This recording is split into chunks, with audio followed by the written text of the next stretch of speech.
Alright, so if you watched my last video on that Honda Civic with no AC, and I replaced the leaking expansion valve with all the O-rings, this is the other car that I brought into my bay while I moved that car to the bay behind me, so I can do more than, well, while I'm waiting for stuff. Gotta keep going, right? But this is a 2014 Honda Civic. It's got well over 200,000. 253,000 kilometers. So that's what we got on the clock here. So brought this car in. The customer's just in for regular maintenance. But sometimes I wonder how does customer not notice some things when they're driving their car? Because I took it for a test drive and I noticed quite a few things. One, their brakes were squealing. And then when I'm hitting bumps, this side is clunking. And I'll show you how loose this side is. And then what else? When I'm accelerating, I can feel the whole engine kind of lurch, like it's lifting up. You can feel it.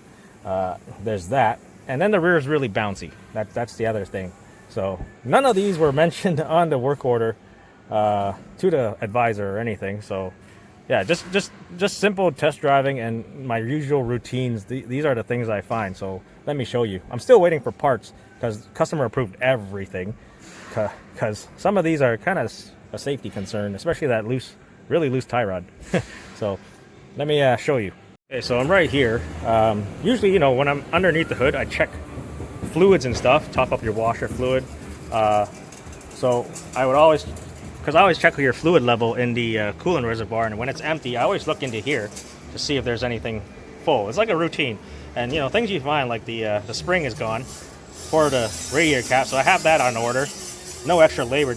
I just told them just pay for the radiator cap and I'll put another one in. And then let me bring you up. I already did the brakes on it because I'm still waiting for parts. But let me show you this tie rod. Oh, okay. You can see the amount of play on here. So this ball joint, I don't know, if you can pull hard enough, they'll probably pop out. I'm just lightly touching it. I don't know how well that caught on camera, but that's how much play in it. It feels a lot more when you have the wheel on and you're doing the 3 o'clock and the 9 o'clock shaking side to side. You feel a lot more. The other thing is, let me lift up the car some more. Lurching sensation is this guy, and it's broken. You can see. See? Completely broken. Well, that's broken. The CV boot's also leaking.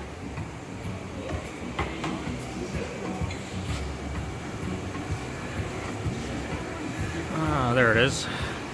Just this one part right here. Squeezing out grease. So that's leaking. Surprisingly, the front struts, original front Honda struts, aren't leaking. But I find the rear ones, they constantly they're usually the ones to go, especially this one here. See, it's all wet all the way down, and it's collecting all the dirt. Here's one that's not leaking. As you can see, these are original Honda ones. Zoom in there for you on the rear struts. So I usually just recommend replacing both of them at the same time, because, you know, I mean, that one's leaking and this one has 250,000 kilometers. I'm pretty sure it's gonna leak eventually. It's pretty much there. And then yeah, and then the skid plate's all just dangling like this, like it's just, you know. So I said I could remove it, but they never respond back to that. So the other thing I'm just waiting for is tie rod end, rear shocks, radiator cap.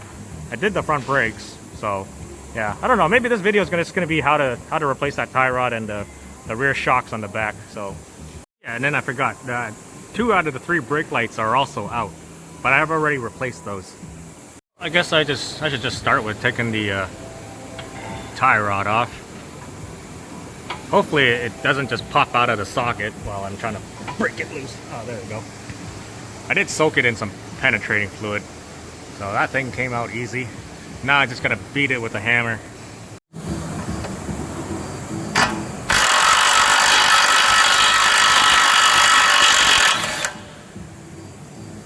All right, so got the hammer. No purse today, so just gonna hammer it.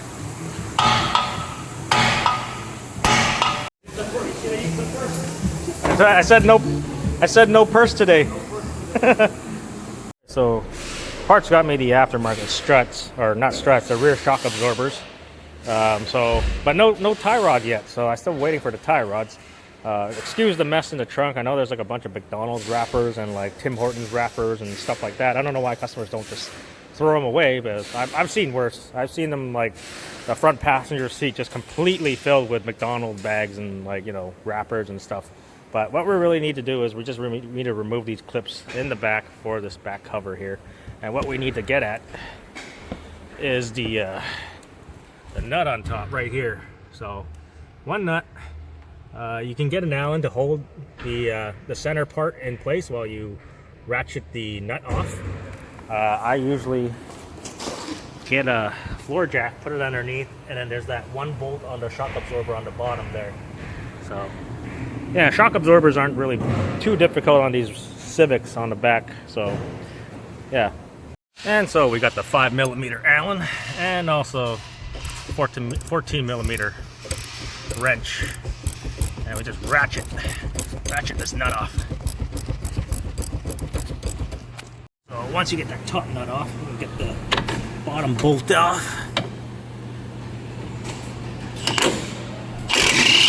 Comes out easy. Drop right down. You can push it up to clear the clear it, and then that's your shock absorber out. You might want to make sure your I guess your aftermarket ones come with these bushings. Sometimes they don't come with it, and you gotta buy it separately. Have a look.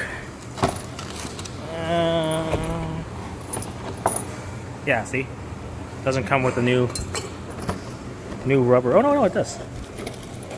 Here it is. So new bushings. So that's good. Okay, for the people who wants to know the torque specs, the bottom bolt here is 44 pound-feet of torque. And then the top nut, do not use the original nut for the aftermarket struts because they're not the same thread. Use the nut that comes with the kit. I know it's not a locking nut, but it's you're just gonna chew up the threads on the aftermarket one with the OEM nut. So yeah, so this bottom bolt, 44 foot-pounds, and then the top one is 22.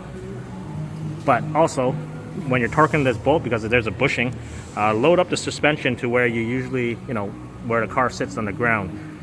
That way your bushing is not always constantly being flexed on, right? And you prematurely tear that bushing if you don't load up the suspension to its normal height. There, 44. That's it. Now we go to the top and we'll torque the top nut.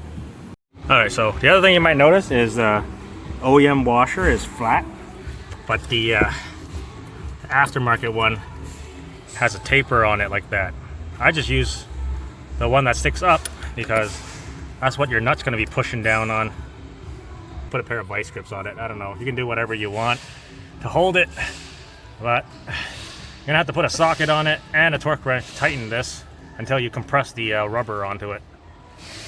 So do whatever you guys want to get the nut down. The 22 foot-pounds. These rear shocks aren't too difficult. I think labor time for this thing is only 0.6 each side. I thought I got new clips, but they don't fit. Because they were missing these guys, so I thought I'd get new clips to put them on. But even the small clips that we have don't even fit these. Okay, whatever. But yeah, anyways. So yeah, rear shocks on these Civics aren't too difficult. Labor time on these things is only 0.6 each side. So I guess if your shop labor rate is let's say $200 an hour, because a lot of the shops here nowadays are $200 an hour for shop labor. you're paying $120 each side for doing shock absorbers on each side. So $240 total plus the part. So you're looking. I don't know. Maybe I don't know how much these shocks were, because I don't know part pricings other than the visor and the parts guy, and then they quote it to the customer. I just look at the labor time, see what it pays, and then quote that amount. But yeah, $240, 2 sets of shocks. I would say maybe roughly around $300-400 maybe, and then there's tax on top of this. So you might be saving yourself quite a bit of money just doing these shocks yourself. You know, they don't take too long to do. Just one nut on the top, one bolt on the bottom, right? You just need a jack stand to just, you know, bring the suspension up just enough to get the nut on top, and then yeah, that's it. So yeah, other than that, I'm still waiting for tie rods. So let's try these clips again. I took the center part out of it. It will go in, but is the center, it's gonna be tight. At least I'll hold the liner pretty tight. Oh, there we go. Okay, so it's in. I just gotta pull the center part out of it and then put it in, but at least it'll hold the trunk liner nice and tight. I'll feel bad for the guy who needs to change the light bulbs on these next time. Gotta take these clips out. But yeah, our shop labor rate actually we're pretty low compared to other dealerships. I think ours is $175. Other dealerships are like $200, even $225. Maybe that's why we're getting a lot of customers coming in. But we're also getting Toyotas and Volkswagens coming into our shop to get worked on. But yeah, things are getting expensive here, man. Like I said, I bought one mango from the store, $5, one mango. Actually, I bought 2 mangoes. I ate one of the mangoes, and then I made the other one into salsa. And I took the seed out of it, and I got 2. I'm growing two mango trees right now. Maybe in the next 5 years I'll have a mango tree so I can pick mangoes out of. I mean, yeah. Got myself some green thumbs, but mine are black right now, just from doing this. Green thumbs and black thumbs. And then the engine mount we don't even have in stock. I think it's like 2 days away, but the customer wants to do that too after I showed him the engine mount that's broken, because I explained that, like, you know, when I test drove it, it lurches. You can feel the engine kind of lift up when you're accelerating. So yeah, everything I said, it's just like he knew about it, but he doesn't mention anything about anything when it comes into service. I guess they expect you to find all that stuff and tell them. But yeah, anyways. Oh, nice and tight. Yeah, there we go. Okay, so the new tie rod is in. So aftermarket one, but you can see not all tie rods are made the same. Some of them are slightly longer. So I gotta get this thing in. Customer's gonna take the car, come back tomorrow for the lower engine mount. So it's getting late. Time is of the essence right now. Oh man, it's the end of the day. It's Saturday. Customer showed up at the end of the day, an hour before closing, just to get this mount on. So I'm gonna pull it out. Pretty simple. It's just down here. It's like it's completely broken. It's like limp. But when you're driving it, you can feel it. Like the whole car stutters, and you know, when you're off and on throttle, it just you can definitely feel it. See, the whole car just here. Let me pop it out for you. Completely broken. I don't know if I can. Yeah, it's broken. Anyways, that's the end of that video. Just want to show you how easy it is to work on these 9th gen Civics. Really nothing really goes bad. It's just more regular, normal wear and tear stuff. You know, shocks and stuff.